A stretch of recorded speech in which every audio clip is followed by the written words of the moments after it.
좋으신 주님을 찬양합니다. 우리 좌업디 분들과 함께 인사 나누시겠습니다. 주님의 이름으로 사랑합니다. 주님의 이름으로 축복합니다. 가을 벌써 중반이 다 넘었습니다. 언제 이 더운 여름이 끝나나 했더니 조금 서늘한 바람이 불어오매 감사드립니다. 아무쪼록 늘 건강하시기 바라고 여러분 마음이 주님의 열정으로 늘 충만하고 넘치게 되는 은혜를 누리시기를 간절히 소원합니다. 함께 읽은 본문으로 유대 광야에서라는 제목으로 한 해 말씀을 나누겠습니다. 오늘 1절에 이렇게 선언하고 있습니다. 그때에 세례 요한이 이르되 유대 광야에서 전파하여 말하였다라고 되어 있습니다. 세례 요한이 말씀을 전하고 있는데 그 전한 장소가 유대 광야예요. 자, 유대 광야가 어디일까요? 잠깐 PPT를 보여주시기를 바랍니다. 유대 광야가 이렇게 생겼습니다. 전 아직 가보지 못했는데 인생을 통해서 한번 가보기를 소원하고 있어요. 저기 위치해 있는데 이스라엘 북쪽 약간 중간지대에 있습니다. 자, 펼쳐주시기 바랍니다. 그 다음 장. 자, 유대 광야가 이렇게 생겼습니다. 유대 광야 예수님께서 40일간 금식을 하셨는데요. 우리 금식할 때 시험 받으신 거 기억하는데 높은 곳에 떨어져 보라 라고 말씀하셨는데 사단이 그것에 대해서 야, 광야인데 왜 높은 곳이 있지? 그러니까 평평한 광야가 아닌 것입니다. 저렇게 황량하고 산도 있고 이렇게 울퉁불퉁한 거예요. 자, 다음 장 넘겨주시기 바랍니다. 저렇게 생겼습니다. 유대 광야. 그 다음 장. 가다 보면 저런 이 협곡, 아주 깊은 계곡이 있다라고 들었습니다. 이 보시는 곳과 같이 유대 광야는요 거칠잖아요. 나무가 없어 보이잖아요. 그런데 이 유대 광야에 가본 사람들의 이야기를 들어보면 그래도 유대 광야는요 사람이 살 수 있는 요소들이 있대요. 많진 않고 강하게 또 넓게 있진 않지만 그때 이제 유대 광야를 걸으면 이 협곡으로 불어오는 한 줄기 바람 굉장히 덥다고 합니다. 햇볕이 굉장히 세게 비치기 때문에 땀도 많이 나고 걷는 게 힘들대요. 그래서 유대 광야 트레킹 코스가 있는데 거기 가보신 분들은 야, 그 걷는 그 모든 길이 너무 힘들대요. 그래서 걷다가 이렇게 한 줄기 바람이 불어온대요. 그럼 그 바람이 너무 좋대요. 그리고 가다 보면 큰 나무는 없는데 작은 나무가 간혹 있답니다. 그래서 그 작은 나무 밑에서 쉴 때 너무 좋다고 해요. 그리고 가다 보면 물이 없는 것 같은데 어느 순간 졸졸 흐르는 물이 있어요. 그 물을 보고 있으면 거기서 참 평안을 얻는다고 합니다. 유대 광야는 척박한 곳이긴 한데 사람이 살 수 있는 땅이에요. 자, 거기에서 세례 요한이 살고 있었습니다. 거기서 하나님의 말씀을 전파하고 있었어요. 자, 우리 2절 말씀을 같이 한번 읽어보겠습니다. 2절 시작. 회개하라 천국이 가까이 왔느니라 하였으니 거기서 하나님의 말씀을 선포하고 있었습니다. 그런데 하나님의 말씀이 유대 광야에서 선포되기 위해서는 반드시 충족되어져야 될 조건이 있어요. 첫 번째 조건은요. 우선 세례 요한이 거기에 살고 있어야 됩니다. 세례 요한이 유대 광야에 살고 있어야 돼요. 그런데 세례 요한은 유대 광야에서 마침 살고 있었습니다. 제가 9월 8일 주일 설교 때 바리새파, 사두개파 그리고 하나의 파가 더 있음을 여러분한테 말씀드렸어요. 에세네파가 있었습니다. 마카비 혁명 이후에 강제적 헬라화 정책이 있었다고 말씀드렸어요. 그러니까 헬라 문화가 유대교의 접목이 돼서 유대교를 이렇게 완전히 유대적 어떤 문화를 없애기 위해서 강제 헬라화 정책이 있었는데 이 헬레니즘에 반대해서 따로 분리되었던 사람들이 바로 에세네파입니다. 물론 시작은 바리새파도 그렇게 시작을 했어요.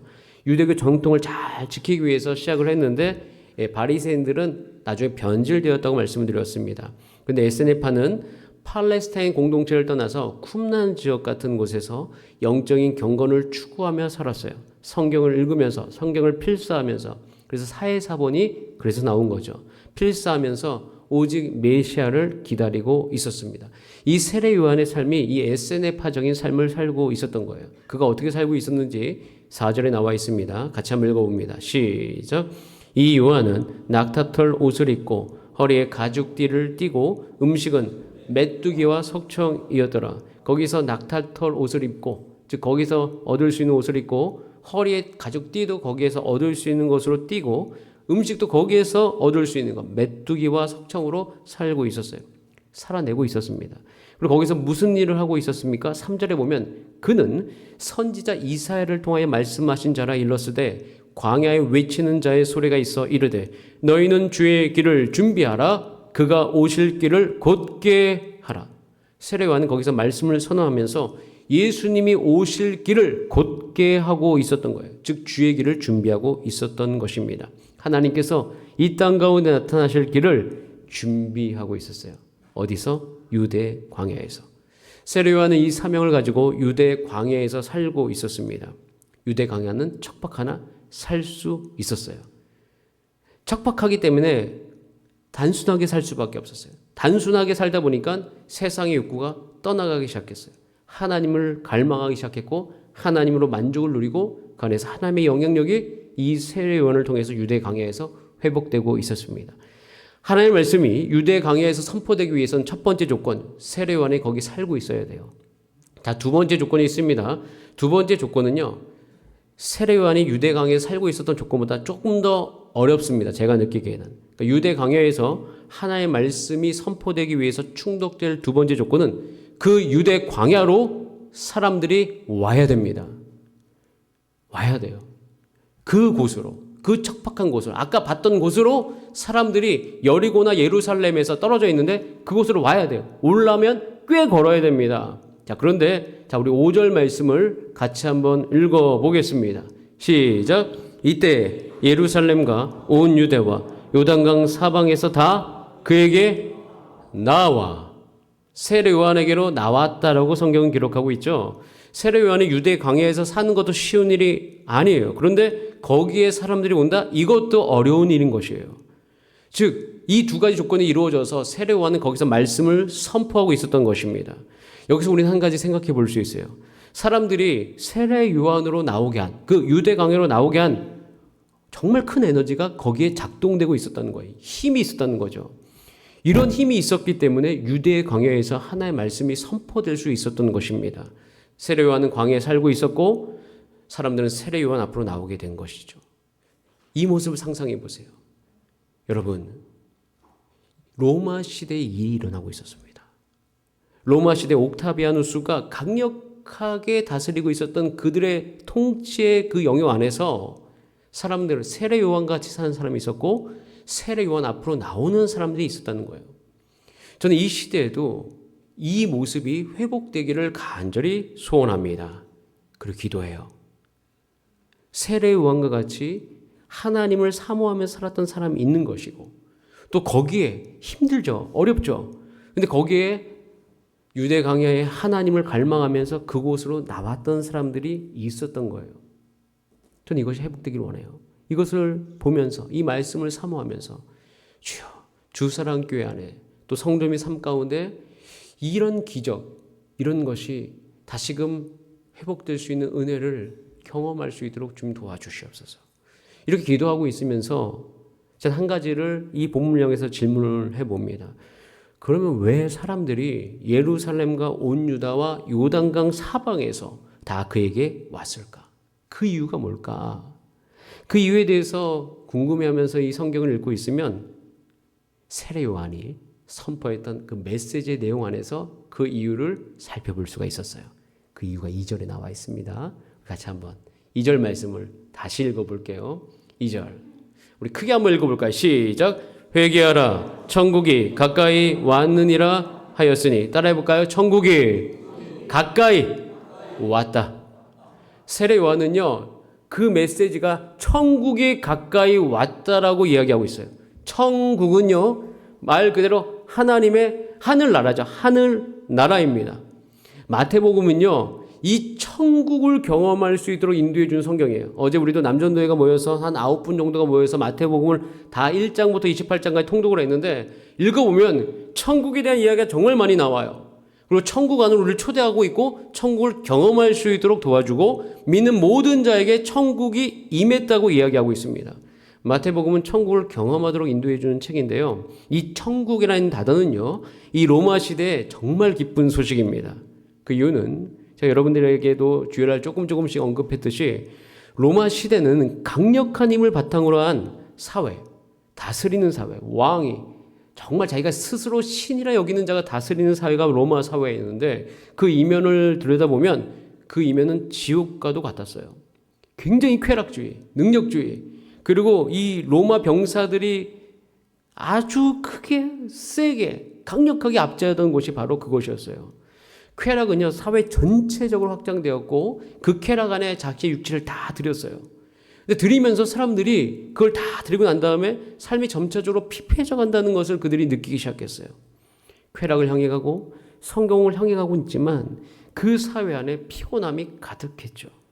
피곤함이 가득하다는 것은 마음의 짐이 가득했다는 거예요. 죄책감, 관계에 대한 부담감, 이 책임감 등에 대한 무거운 짐이 굉장히 많이 있어요. 그리고 자기가 연약하기 때문에 그 연약함 속에서 어떻게 하면 이 사회 안에서 내가 살아보려고 아둥바둥 되는 그런 모습들이, 그 살기 위해서 죄를 선택할 수밖에 없는 그런 모습들이 그들 삶 가운데 강하게 압박하고 있었던 거예요. 알게 모르게 그때 사람들은 뭔가 더 나은 세상에 대한 사모함이 그 사회 안에 강력했습니다. 무엇보다도 자신이 이렇게 느끼는 그 무거운 짐이 있어요.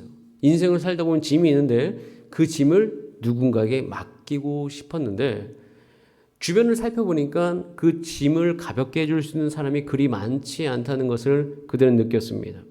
돈과 여러 가지 방법들로 말미암아 그 짐이 잠시 사라지는 듯하나 사실 그 재정을 추구하면 추구할수록 더욱 인생의 짐은 늘어나게 됐어요. 영원히 자유로울 수 없는 그런 사회 속에 살아가고 있죠. 최근에 나왔던 책 중에서 저에게 좀 재미를 주었던 책, 기독교 서적이 아닌 다른 책 중에서는 능력주의라는 책이 굉장히 좀 재미있었는데 그 책에서 보면 2034년이 되면 능력주의가 실현이 된다는 어떤 소설과도 같은, 그러니까 사회적 어떤 현상을 바탕으로 한 약간 좀 그런 책인데 그 능력주의의 끝, 즉 사람이 모든 능력으로 공정한 사회를 이룰 수 있다. 능력을 이루는 것이 공정하다라고 이야기한 어떤 그 사회의 끝에 뭐가 있는가. 그리고 사람들이 거기를 향해서 추구하며 달려가고 있는데 사실 그 끝이 굉장한 우울감이 충만한 사회라는 사실에 대해서 이야기하고 있어요. 즉 이 세상은 다 그래요. 로마 시대도 그렇고 지금 시대도 그렇습니다. 뭔가 이 세상 안에서 추구하면 그 추구함 끝에 천국이라고 이야기하는, 우리가 정말 원하는 세상이 있는 듯 속이는데 사실은 그것이 사실인 듯 거기에 달려가 보지만 10년이 되지 않고 20년이 채 되지 못한 채 거기에 우리 실망을 해버려요. 그리고 오히려 그 삶을 추구했던 나의 삶 가운데 오히려 그 내 인생의 짐을 덧입히는 그런 삶이었구나라는 것을 그때 깨닫게 되는 거죠. 그런 사회 속에서 로마 시대도 똑같았어요. 그때 세례 요한이 천국에 가까이 왔다라는 이 메시지는 그들의 그 깊은 피곤함을 풀어주는 메시지였던 것입니다. 그리고 세례 요한의 삶 그 자체가 천국을 보여주는 삶이었어요. 천국은 아까 말씀드렸듯이 그냥 직역하면 하늘나라입니다. 오늘도 하늘이 참 맑은데 하늘을 바라보고 있으면 여러분 어떤 생각이 드십니까? 하늘이라는 곳, 하늘은 구름이 떠다니고요, 비가 내리는 곳이 하늘이에요. 그런데 하나님이 계신 공간을 또 하늘이라고도 부릅니다. 그런데 하나님이 하늘에 계신다고 해서 그것을 우리가 하늘을 영어로 하면 스카이인데 스카이에 계신다고 하진 않거든요. 성경은 사실 이 두 개념을 분리합니다. 그래서 God in the sky라고 하지 않고 God, 또 다른 하늘의 개념이 있어요. in the heaven이라는 뜻을 갖고 있는데 heaven에 계신 하늘나라, 하나님 나라라고 읽었죠. 그러니까 하나님은 물질이 아니시기 때문에 시 공간 속에 계시지 않습니다. 스카이에 계실 수가 없죠. 자, 그런데 한 가지 여기서 우리가 짚고 넘어가야 될 것이 있어요. 그러면 왜 하나님이 계신 공간을 하늘이라고 표현할까라는 거예요. 하늘 바라보고 있으면 무슨 생각 드십니까? 하늘이 넓잖아요. 하늘이 높잖아요. 그리고 넓고 높은 것뿐만 아니라 하늘은 어디에 다 있어요. 그리고 하늘을 바라볼 때 여러분 어떻게 바라보십니까? 하늘은요, 아무리 우리가 높은 산 꼭대기에 가더라도 하늘은 우러러 봐야 돼요. 그리고 하늘은 모든 나라를 다 포괄하고 있습니다. 즉 하늘이란 것은요, 초월성과 보편성을 갖고 있는데 게다가 놀라운 것은 초월적이고 보편적인데 실제적이에요. 우리 눈에 보이잖아요. 항상 눈에 보이고 하늘이 있다는 것은 다 알잖아요. 그래서 하나님 어디에 계셔? 그 계신 곳을 표현하기 딱 좋은 단어가 하늘인 거예요. 하늘. 하나님이 하늘에 계셔. 왜냐하면 하나님도 넓습니다. 하나님도 높으시죠. 어디에도 계셔요. 그래서 하나님이 하늘에 계신다라고 표현하는 거예요. 그런 의미로 하늘이에요. 자, 그리고 나라가 있잖아요. 그럼 나라는 란 뜻은 무엇일까? 하늘나라가 다가왔다는 건데 이 나라는요, 중요한 개념 중에 하나가 통치의 개념이 있어요. 다스림의 개념이 있습니다. 뭐 지금 왕이 없지만 왕이 있었을 당시에 왕의 나라가 어디까지인가라고 이야기할 때 딱 정의가 정확하게 나와요. 왕의 영향력이 미치는 범위가 그의 나라예요. 자, 그러면 우리는 하늘나라는 딱 정의가 나와 있습니다. 하늘나라는 따라해보세요. 하나님의 영향력이 미치는 나라. 그것이 하늘나라예요. 사람들이 와서 저한테 물어봐요. 하늘나라가 진짜 있냐고. 오, 그럼 물론 있죠. 명확하게 있는데 하늘나라는. 저와 여러분의 삶이 이미 하늘나라가 임했어요. 저는 제 인생을요, 하나님의 가치로 따라갑니다. 제 인생의 모든 선택은 하나님의 말씀에 있습니다. 여기 계신 분들도요, 이 세상을 살아가면서 그냥 살아가는 것이 아니라 이 세상의 가치를 따르는 듯하나 여러분들은 하나님의 말씀으로 말미암아 살아가고 있습니다. 즉 하나님의 영향력이 미치는 삶을 살고 있는 것이에요. 그렇기 때문에 하나님의 영향이 미치는 저와 여러분의 삶은 따라가겠습니다. 우리의 삶은 하나님의 나라이다. 그러니까 세례 요한의 선언은요, 이 하나님의 영향력이 회복되어진다는 뜻을 가지고 있는 것이에요. 하나님의 영광을 높이는 것, 하나님의 말씀의 가치를 높이는 것, 이 세상의 가치가 아니라 하나님의 가치가 더 우선시 되는 것. 그래서 하나님의 말씀을 내가 전심으로 따라가고 그 말씀이 그 어떤 가치보다 내게 소중히 여기진 그곳이 하나님의 나라인 것이에요. 하나님의 백성들, 특별히 한국 땅 안에 정말 성실하게 살아가고 신실하게 살아가시는 주의 종들이 있습니다. 때로는 어떤 영역이 있어서 기독교가 부정적인 모습으로 우리 가운데 1990년대 후반부터 바뀌어서 2002년도 때 그것이 증폭이 되고 2010년도 이후에 우리 삶 가운데 아주 그냥 포면 위로 드러났죠. 그리고 이제 10몇 년이 지나가고 코로나를 지나가고 있어요. 그럼에도 불구하고 지금 제가 가서 들어오면 여전히 성실하게 하나님을 섬기면서 하나님 나라 안에서 살아가시는 많은 성도님들이 계신다는 것을 발견합니다. 저와 여러분, 이 하나님의 영향력이 여러분 삶 가운데 선명하게 나타내는 여러분의 삶이 되시기를 간절히 소원합니다. 그 영향력이 회복되잖아요. 하나님으로 말미암아 만족을 누려요. 근데 그 만족을 누리는 삶의 정말 중요한 기반은 하나님을 신뢰하는 삶이에요. 누굴 신뢰한다고요? 하나님. 하나님을 신뢰하기 때문에 비로소 그때 이제 우리의 짐을 내려놓을 수 있는 곳이 생기네요. 바로 여기예요. 우리 이 세상을 나가면 비교하게끔 되어 있습니다. 성공의 기준이 너무 명확해요. 그렇기 때문에 그것을 따라가려고 하는데 그것이 우리를 얼마나 옥죄이는지 몰라요. 짐이 있어요. 그 짐을 내려놓을 데가 없어요. 왜? 다 똑같이 살기 때문에. 나도 그렇게 사는데 남도 그렇게 사는데 그 사람한테 가서 내 짐을 내려놓을 수가 없죠. 그 짐을 내려놓을 수 있는 유일한 곳은 하나님의 나라, 즉 하나님을 신뢰하는 삶, 하나님을 신뢰하는 그곳에서 내려놓을 수 있는 것이에요. 로마 시대에 그 짐을 어디다 내려놓을 수가 없는 거예요. 사람들이 그것에 대한 내려놓고 싶은 충동이 그 안에 가득한데 내려놓을 데가 없는데 유대 광야에서 소리가 들리는 거예요. 천국이 가까이 왔다. 사람들은 거기서 기대감을 갖죠. 저기에 가면 내려놓을 수 있지 않을까.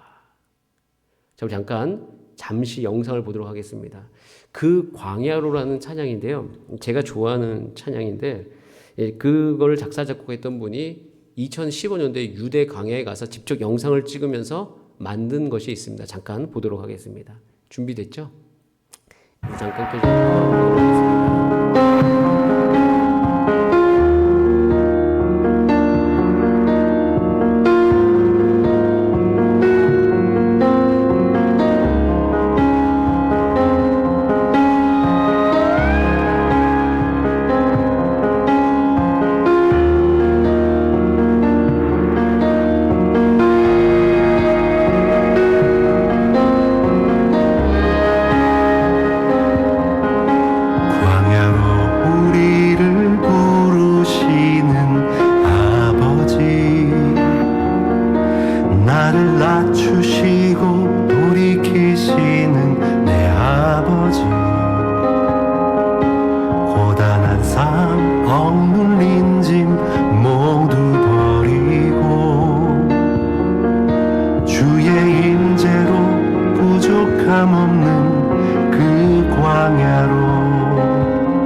광야로 우릴 초대하시는 아버지, 친히 채우시고 먹이시는 내 아버지, 호위하시고 보호하시며 눈동자같이 날 지키시는 그 광야로, 화려한 세상을 나와 거칠은 광야로 오라. 허망한 자로 가득한 그곳에서 어서 나와 아버지 말씀 있는 곳, 아버지 얼굴 있는 곳, 온전히 주의 자녀 삼으시는 광야로,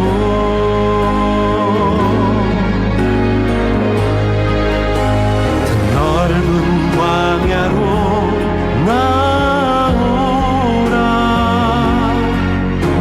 내 사랑하는 주님 손잡고 자기 부인하고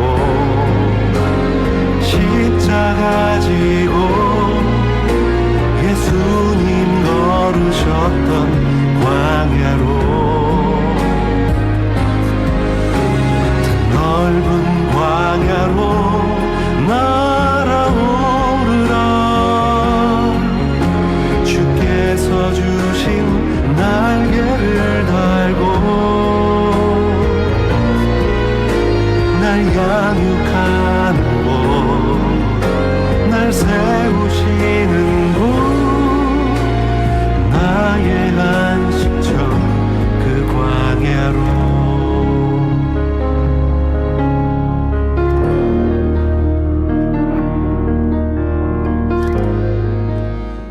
때로는 우리 삶 가운데 어디로 떠나서 내게 있는 짐을 다 내려놓고 싶다는 충동이 일어날 때가 있어요. 이 로마 시대에 그런 곳이 광야였어요. 거기서 짐만 내려놓는 것이 아니라 하나님의 영향력이 회복되는 곳이 바로 광야였어요. 그러니까 로마 시대에 예루살렘이나 여리고나 이런 곳은 하나님을 찾는 사람들이 별로 없었던 거예요. 오로지 살기 위해서 아둥바둥 그 안에서 힘을 가지려고 노력했던 곳이 바로 그곳. 그러다 보니까 하나님이 사라져가는 그곳. 그럼 사람들이 어떻게 해요?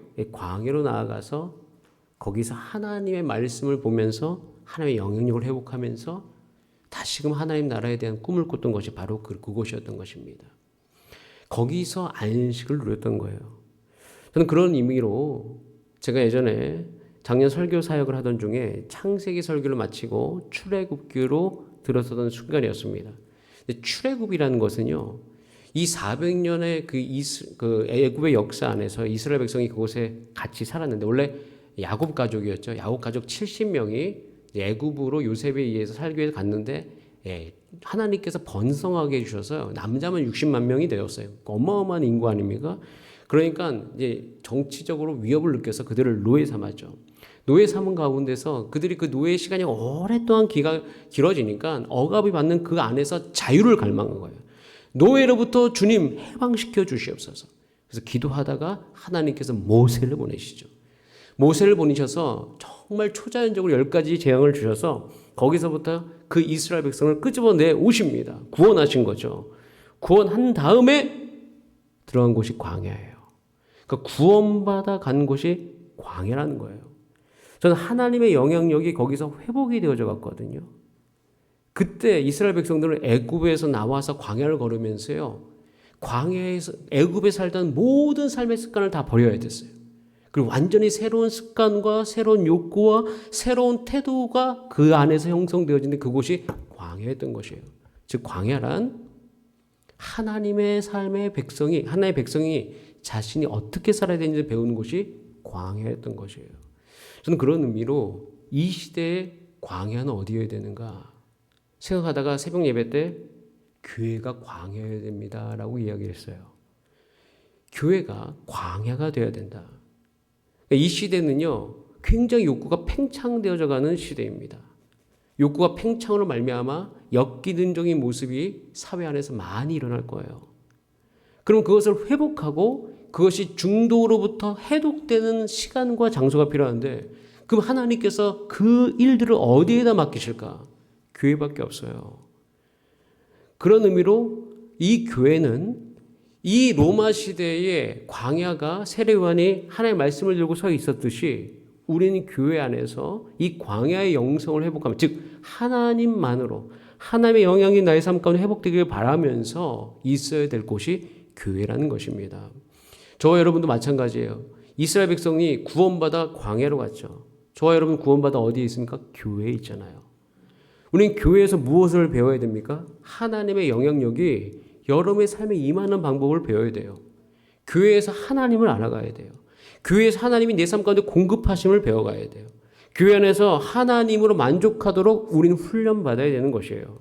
이 모든 교회됨의 기능이 예수님 시대에 세례 요한이 광야에서 했던 것과 너무 똑같아요. 그러면서 광야를 새롭게 보게 되죠. 광야는 매우 좋은 곳입니다. 이 시대에 교회가 부정적인 시각이 너무 많은데 왜? 광야의 영성을 잃어버린 거예요. 즉 하나님으로 영향받기로 거절하는 거예요. 교회조차도 하나님께 영향받는 곳이 아니라 이 세상의 가치를 따라온 것으로 바뀌면 세상은 교회에게 실망을 하게 되어 있습니다. 그래서 교회는요, 광야의 영성을 추구해야 돼요. 저는 우리 교회가요, 이 시대에 예수님이 다른 모든 성도의 삶 가운데 나타난, 즉 주의 길을 곱게 하는, 그러니까 세례 요한이 예수님이 오실 대로를 닦는 거잖아요. 사람들 마음속에 예수 그리스도가 임해야 되고 사람들 마음속에 하나님의 말씀을 따라가는 그 마음이 임해야 되는데 그 길이 닦여야 되잖아요. 그 길을 어디서 닦았어요? 광야에서 닦았다고요. 마찬가지로 저와 여러분들도요, 이 가을에 여러분 주변에 있는 사람들이 예수 그리스도를 여러분을 통해서 믿고 영접하고 그걸 누리게 되기를 원하는데 그 길을 닦아가신 여러분의 삶이 되시기를 소원합니다. 여러분 이 교회에 와서 하나님의 말씀을 듣고 회복되는 성도님들이 있기를 기도하시기를 바랍니다. 그럼 두 가지 조건이 일어나야 되잖아요. 광야의 세례 요한에 있었듯이 여러분이 교회에 계셔야 되고, 두 번째는 이 교회 안에 사람들이 와야 되는 것입니다. 저는 한 가지를 확신하고 있습니다. 교회가 교회됨을 회복하기 시작하면 사람들은 사실 교회를 찾고 있거든요. 여러분 플로팅 크리스찬이라는 말을 들어보셨습니다. 영어로 되어 있어서 죄송합니다. 그 플로팅이라는 것은 떠다닌다는 거예요. 그러니까 떠다니는 기독교인, 이게 무슨 얘기냐면 예전에는 이것을 그냥 가나안 성도라고 했습니다. 가나안 성도. 가나안 성도를 거꾸로 하면 안 나가죠. 신앙은 있는데 교회 안 다니는 성도들이 한국 교회 안에 굉장히 많아졌어요. 그러니까 교회에 대한 불신과 실망감으로 인해서 일어난 사회적 현상이죠. 지금도 있어요. 지금도 자기 자신을 그런 신앙인으로 얘기하는 사람이 설문조사에 의해서 작년에 했는데 34% 정도가 된다고 해요. 그런데 또 놀라운 것은 30, 40대가 굉장히 많은데 또 그들은요, 안 나가 성도가 아니라요, 교회를 옮겨 다니는 성도다라고 이야기하고 있죠. 그러니까 교회에 대해서 떠다니고 있는 그런 사람들. 이런 어떤 분들, 또 책도요, 요즘 이런 책이 있어요. 이런 교회는 나가고 이런 교회는 나가지 마라. 이런 책들까지 나오다 보니까 사람들 마음속에서 그런 마음들이 더욱더 확장되어져 가고 있는 거예요. 자, 그런데 그 모든 현상이 왜 일어나는 것일까요? 그것은 교회가 교회답지 못하기 때문에 일어나는 거예요. 즉 교회 오면 하나님의 영향력이 회복되어져야 되는 거죠. 세상에서 내가 지쳐 있는 거야. 세상의 가치를 따라가려고 하니까 너무 내가 힘들어. 거기로부터 나와서 그 짐을 내려놓을 수 있는 곳이 교회가 돼야 되는데 여전히 교회에 왔는데 똑같은 거예요. 사람들이 힘들죠. 그럼 어떻게 해야 돼요? 거기에는 하나님만으로 만족하는 사람들이 있어야 돼요. 하나님을 찬양하는 사람, 하나님을 기뻐하는 사람들이 거기에 있어야 된다는 것이죠. 그러면서 그 안에서 그런 영성이 회복되는 교회. 여러분 앞으로 오는 세대에 하나님께서 그런 교회를 잡고 계시고 그런 교회를 사용해 주실 거예요. 저 여러분 이 믿음 안에서 전심으로 주 앞에 함께 기도하는 저 여러분의 삶이 되기를 소원합니다. 사모하셨으면 좋겠어요. 우리 주사랑교회가 그런 교회 되게 하여 주시옵소서. 사람들이 근데 두려워하죠. 왜? 광야에서 죽을 것 같아서. 그런데 여러분 광야에서 죽지 않아요. 그거에 대한 답을 민수기에서 하고 있거든요. 넘버스라고 이야기하는 숫자, 그러니까 숫자들에 대한 얘기인데 사람들이 다 예상했어요. 자, 이스라엘 백성들 40년간 출애굽해서 광야 걸으면 다 멸망할 거야. 다 죽을 거야. 죽지 않았어요. 인구가 줄지 않았어요. 오히려 세상을 이길 힘을 가졌어요. 그들은 40년 광야를 걷고 가나안 땅에 들어가서 이스라엘이 여호수아 정복 전쟁에 승리합니다. 여러분, 사람들이 착각하고 있어요. 광야라고 이야기하면 거기서 다 죽을 것 같아요. 아니요. 거기서 교회는 더욱더 강해집니다. 세상을 이길 힘을 가질 수 있어요. 죽는 것이 아니라 더 강해진다고요. 그런데 여기서 우리가 그걸 하지 않으면 우린 점점 더 약해질 거예요. 자, 그래서 제가 이 말씀을 특별히 가을에 준비하면서 여러분 수련회 위해 기도하고 있어요. 하나님, 우리 교회 체질이 바뀌게 하시고 우리는 오히려 다음 세대에 전도하기 위해서, 다음 세대가 여기 와서 안식을 누리고 훈련받기 위해서 꾸준하게 1년, 2년 우리가 꾸준히 하나님의 말씀을 묵상하고 하나님의 말씀을 배우면서 우리가 성장해 나갈 수 있도록 주님 인도하여 주시옵소서. 이 기도가 나오고 있어요. 그래서 유대 광야에서, 유대 광야 같은 곳이 우리 주사랑교회 되게 하여 주시옵소서. 우리 청소년들, 어린이들이 이곳에서 재미있게 성경을 배우게 하시고 서로 교제하게 하여 주시고 관계하는 법을 배우게 하시고 중독적이지 않으면서 주님을 기뻐하는 모습이 일어나게 하시고 더 나아가서는 우리 성도님들도 이제는 주를 위해서 일하는 것도 일하는 거지만 영혼을 품고 영혼을 위해서 새벽에 기도할 수 있는 우리가 되게 하소서. 한 영혼이 이곳에 정착하기 위해서 그 영혼을 내가 품을 수 있는 성도가 되게 하여 주시옵소서. 그렇게 우리가 기도와 모든 삶의 변화가 일어나는 것이죠. 그러니까 세례 요한의 길을 따라가고 싶은 거예요. 사람들은 이 세상이 그냥 다 좋은 데 살고 있습니다. 나름대로 충고를 꿈꾸고 살고 있죠. 그런데 그것 끝에 이게 다가 아니구나라는 것으로 깨달을 날이 분명히 옵니다. 물론 시간이 좀 걸리겠죠. 그래서 시간은 걸리고 인내와 절제만 이루면 교회는 항상 이기게 되는데 세상은 그것을 깨달을 날이 있어요. 다만 그 깨달을 그 순간에 우리가 준비되어 있어야 되는 거예요. 세상에는 이미 그것에 대해서 필요로 하는 사람들이 꽤 많이 있습니다. 저와 여러분, 이 사실을 인식하고 믿고 내가 여기서 천국을 경험하면서 있어야 되겠구나 라는 그 마음이 저와 여러분 가운데 여러분 삶의 꿈과 소망이 되기를 간절히 바랍니다. 자, 우리 5절, 6절 말씀 한번 같이 읽어볼까요? 이 일이 우리 가운데 일어나야 돼요. 다시 한번 읽어보겠습니다. 오늘 읽었던 본 말씀 5절, 6절이에요. 시작.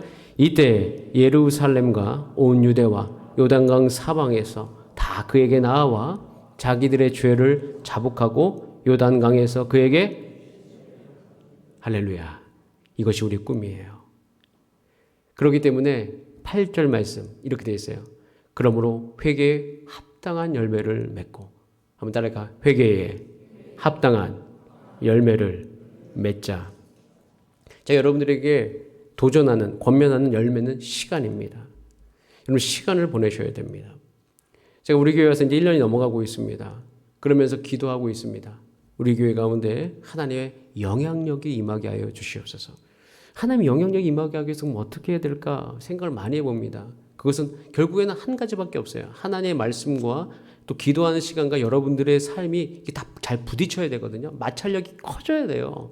말씀과 기도 가운데 하나님과 만나는 마찰력이 커져야지, 그 지면이 넓어져야지 우리는 바뀌고 그 영향력이 커지는데 우리 교회는 아직 그것을 온전히 넓게 감당할 만한 그런 어떤 조직과 자원이 사실은 조금 부족한 상태입니다. 그렇기 때문에 지금 이것을 가지고 이 다음 단계로 넘어가기 위해서 지금 우리가 정말 집중해야 될 것이 있어요. 그것을 제가 하나님께 물어봤어요. 그게 뭔지. 근데 그것은 저의 역량과도 관계가 있습니다. 담임 목사의 역량과도 관계가 있는데 저도 시간과 공간에 한계가 있는 사람이기 때문에 어떤 한계가 명확하다는 것을 하나님께 고백하고 있어요. 그러면서 하나님께 제게 마음을 주시는 것은 여러분들과 함께 나누는 거예요. 여러분, 이 영향력이 이제 이 다음 단계로 넘어가기 위해서 지금 이 가을에 그 내년 초에 이르기까지 우리가 힘을 다해서 함께 마음을 모아 힘써야 될 것이 있어요. 그것은 예배입니다. 새벽 예배와 수요 예배예요. 주일 예배는 당연히 들어가고 있고요. 왜냐하면 제가 생각을 해봤어요. 제가 뭐 하는데 시간을 가장 많이 쓰나? 사실 말씀 준비하는데 시간을 많이 쓰거든요. 일주일에 7개의 설교를 준비하기 위해서 시간을 정말 많이 써요. 그럼 하나님께서 저를 담임 목사로 부르셨고 그 사명에 제가 순종하고 있는데 그럼 이 사명과 부딪힐 수 있는 게 뭐밖에 없습니까? 여러분들이 이 예배 나오는 것밖에 없는 거예요. 지금 현재는. 물론 나중에는 이것이 확장되어져서 소그룹 안에도 더욱더 많은 열매들이 맺어지겠죠. 시간이 걸릴 거예요. 저는 그래서 여러분들에게 오늘 좀 구체적인 도전을 할까 합니다. 가을에. 여러분 수요 예배 안 나오시는 분들이 계신다면 한 달에 한 번은 나오실 수 있도록 삶의 시간을 조정하셨으면 좋겠습니다. 아니면 1년에 10번 계획을 하셔야 되고 아니면 후반기에 3번 매주가 아니에요. 그러니까 나오신 분들은 그럼 난 한 번밖에 안 이게 아니라 매주 나오신 분들은 매주 나오시고 전혀 안 나오신 분들 중에서는 삶의 시간을 조정하는 것이 지금 우리 교회의 전쟁 중에 하나예요. 그리고 새벽 예배 안 나오신 분들이 있다면 이제 딱 10월, 11월, 12월 3번이 기회가 있는데 한 달에 월삭 새벽 예배는 내가 필수적으로 나오겠다. 여러분이 좀 주 앞에서 결단하시는 은혜가 있기를 바랍니다. 한 달에 한 번 제가 월삭 예배 나오면 제가 이제 한 달 기도 제목을 나눠드리려고 해요. 지금 정말 우리가 기도해야 될 때인데 기도 제목을 공유하고 우리가 함께 기도해 가기를 소원합니다.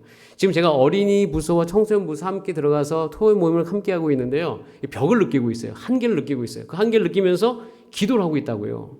여러분 이 기도에 함께 동참해 주시면 참 좋겠습니다. 힘이 날 것 같아요.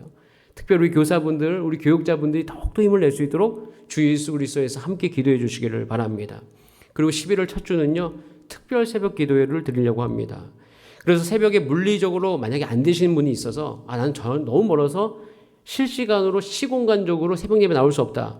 그런데 너무 하고 싶다. 원하시면 실시간 방송을 요청해 주세요. 누군가가 한 분이라도 요청하면 새벽 예배 실시간 방송을 하려고 합니다. 왜냐하면 실시간 방송은요. 녹화 방송과 달리 에너지가 더 많이 들어가거든요. 그래서 요청이 있으면 그 에너지를 써서 하려고 해요. 근데 아직은 요청을 누가 특별히 하지 않으셔서 지금 녹화 방송으로 9시 반 정도에 여러분들께 나누고 있는 것입니다. 제가 왜 이렇게 구체적으로 이야기하냐면요. 여러분 우리 교회의 당면한 것들 그리고 이 모든 것은 실질적으로 해결해 나가야 돼요. 저는 하나님께서 우리 주사랑교회를 사랑하시고 주사랑교회의 하나님의 역사를 분명히 주실 줄 믿습니다. 저는 8월에 전교인 수련을 하면서 그걸 확인했어요. 하나님께서 재정을 부어주셨고 사람을 부어주셨고 은혜를 베풀게 하셨습니다. 근데 그걸 경험하고 와서 이제 우리 무엇을 해야 됩니까? 이스라엘 백성들이 홍해를 건넌 다음에 마라의 쓴물을 경험합니다. 가서 홍해의 그 기적은 너무 좋았는데 그러니까 여름 수련이 너무 좋았는데 갔더니 광야고 물이 없어. 그러니까 사람들이 지쳐가는 거예요. 그런 일들이 있을 수 있습니다. 그때 우리 무엇을 해야 됩니까? 계속 가야 돼요. 어디까지? 하나님께서 베풀어 주신 그 오아시스가 있어요. 그 오아시스까지 이스라엘 백성이 가야 되는데 거기 끝내 가기 전까지 많이 힘들어요. 지금도 딱 우리가 그런 시기예요. 우리는 그 오아시스까지 가야 됩니다. 가야 되는 시간이 필요하죠. 그럼 그때 우리가 무엇에 힘써야 되는가? 여러분 마음을 모아서 여러분 영령을 모아주셔서 여러분께서 새벽 예배와 수요 예배 그리고 함께 모이는 마디 예배 참여라는 이 놀라운 힘을 말미암아 우리가 이 모든 기간을 함께 걸어가게 되기를 간절히 소원합니다. 모세도요 리더로서 할 수 있는 게 딱 정해져 있었어요. 저도 그것을 공감하고 있습니다. 그러나 한 가지 제가 여러분과 나눌 수 있는 것은 걸어가면 된다는 것이에요. 그래서 우리가 이 기간 함께 이 유대 광야에 있는 것 같이 느껴지는 때라 할지라도 주 예수 그리스도 안에서 함께 마음을 모아서 한 걸음 한 걸음 걸어가는 은혜 그리고 그 걸어감 안에 나는 그럼 어떻게 걸어갈 건가 한번 따라가 참여함으로 걸어가시는 은혜가 있기를 간절히 소원합니다. 옆분도 하고 한번 인사하겠습니다. 함께 걸어갑시다. 시작. 네, 감사합니다. 같이 찬양하고 기도하겠습니다.